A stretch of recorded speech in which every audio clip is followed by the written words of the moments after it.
So today I have one of the holy grail of watch brands with me, and I'm sure this one does not need any kind of introduction.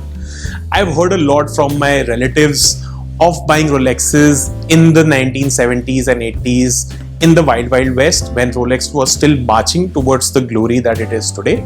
So I've got one of the finest creations from Mr. Hans Wilsdorf's collection called the Rolex Datejust in 41mm in gold. But before that, let's look at what the history of this brand says. They came out with the Rolex Datejust in 1945 when the company was celebrating its 40th anniversary. Now this watch was really famous for the date window it had back then. But Mr. Hans Wilsdorf was struck with tragedy when his wife passed away in 1944, a year before the watch was launched, which led him to take the path of philanthropy. He eventually passed away in 1960. So let's jump, hop and roll to see one of the finest creations from Rolex called the Rolex Datejust in 41mm.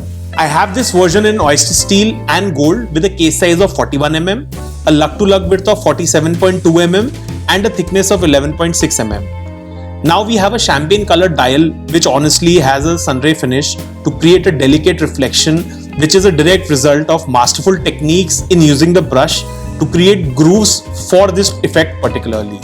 Now after the sunray finish is done, the dial color is put using a special physical vapor deposition or simply put electroplating technique. A light coat of varnish gives the dial its final look in the end. And now in fact the markers on this one are studded in diamonds which come right out of Rolex's vault. So are you a big fan of diamonds in your watches? Let me know below. Now you can also see the Rolex's crown on 12 PM marker, while you can also read about the cost certification mentioned above the 6 PM marker. Jumping to the bezel of this watch, this is a signature fluted bezel from Rolex, which is not just for design, but this shape really helps the bezel to get screwed on the case to make it more waterproof. Well, this was the technique back then, but now it's only for design purposes. The crystal on this watch is obviously sapphire of high quality. The material of the case and strap is an in-house patented technology called the Rolesaur, which is basically a combination of steel and gold in the right proportions. The steel, it gives strength and reliability, while gold is put for its luster and nobility. Now moving on to see what's inside the watch, let's look at the soul of Rolex. We have a perpetual mechanical self-winding movement with a 3235 caliber from Rolex, which was launched in bezel world in 2017, which makes it comparatively newer. The case back is plain vanilla and I can't even snoop around the movement from behind. Well, that's because it's opaque. Now this particular caliber has also 31 jewels and gives a power reserve of 70 hours. Apparently Rolex claims that this one is doubly accurate with an accuracy of plus minus 2 seconds a day.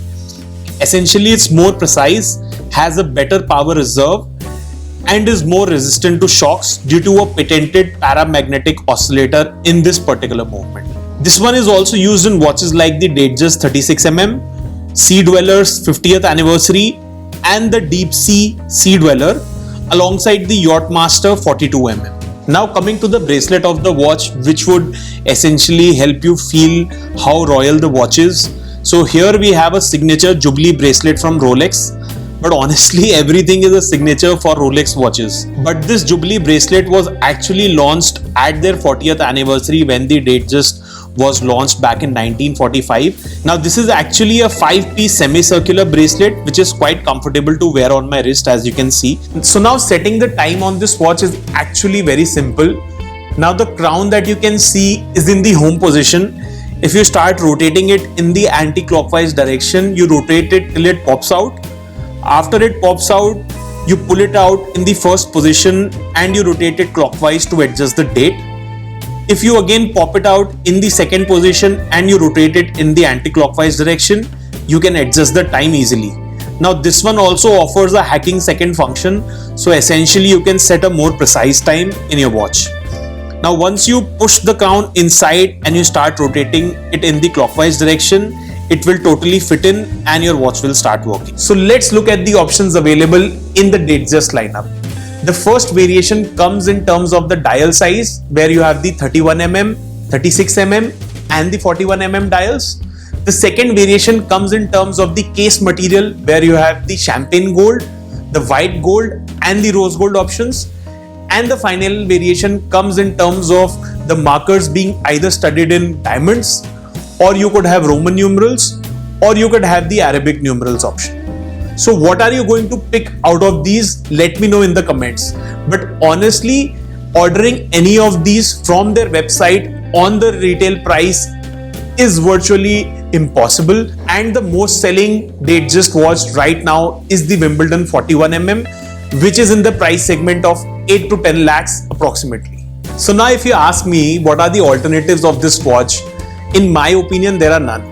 Because if you have a budget of a Rolex and if you're able to get this at a retailer at the retail price, just go for it. Don't think about anything else.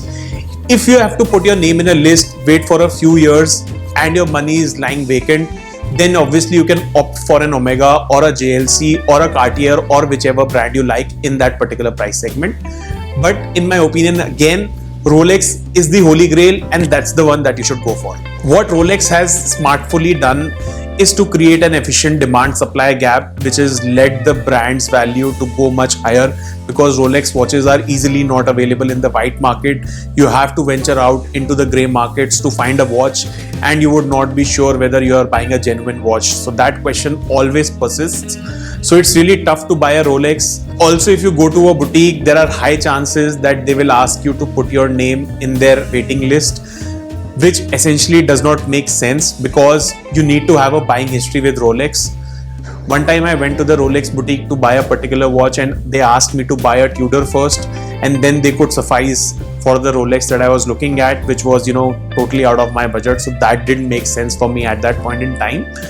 But if I'm getting this watch at retail, I would just go and happily buy it. Obviously, there are other alternative markets of buying this watch. You can either go to Hong Kong, Singapore, Japan, US, Europe, and you can buy this watch for maybe a slightly cheaper price than what you would get in India. Having said that, Rolex Datejust 41mm comes at a retail price of around 14 lakhs in the Indian currency, but it is really tough to get it at retail. You go to an Omega store these days, go and buy an Omega, you'll get it in an instant and you take it home. But if you go to a Rolex boutique, that's not how easy it is. So I think that is the primary difference between buying a Rolex and any other brand, even though their quality may be far much better than the Rolex. So are you going to pick Rolex for anyone in your family or yourself? Let me know in the comments below. What are you wearing today?